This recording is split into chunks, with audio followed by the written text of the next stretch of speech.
একদিন মা টুনি তার দুই ছানার সাথে খেলছিল। তার দুই ছানা টুনটুন আর ঝুনঝুন দুজনেই খুব খুশি ছিল।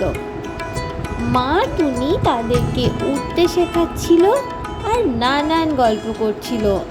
দুটো ছানা প্রচণ্ড খুশিতে মায়ের কাছ থেকে এইসব শিখছিল। শোন ছানারা, যখন আমি থাকবো না তখন তোরা একটু একটু করে উঠতে শিখবি, আর আশেপাশে কুটোটা পটিটা নিয়ে এসে খেতে শুরু করবি। এইভাবেই তোরা আস্তে আস্তে বড় হয়ে। ঠিক এমন সময় সেখানে লাল নীল টিয়া তার ছানাকে নিয়ে হাজির হলো। সে টুনটুনিকে বলল যে, টুনটুনি, এবার তো আমাদের ছানারা বড় হয়ে যাচ্ছে, দুদিন পর তোমার ছানাদেরও বিয়ে দিতে হবে। আমি ভাবছি আমার ছানার বিয়ের জন্য পাত্র খুঁজতে যাব। ততক্ষণ পর্যন্ত তুমি আমার ছানাকে একটু চোখে চোখে রেখো। টুনটুনি এই কথা শুনে খুব খুশি হলো।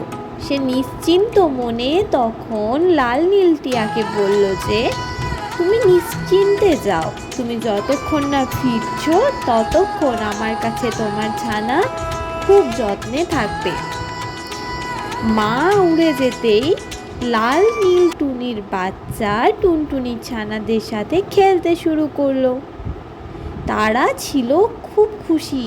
তারা এখানে ওখানে খেলছিল, গল্প করছিল এবং এটা ওটা খেয়ে দিন কাটাচ্ছিল। এরই সঙ্গে তারা উড়তেও শিখছিল।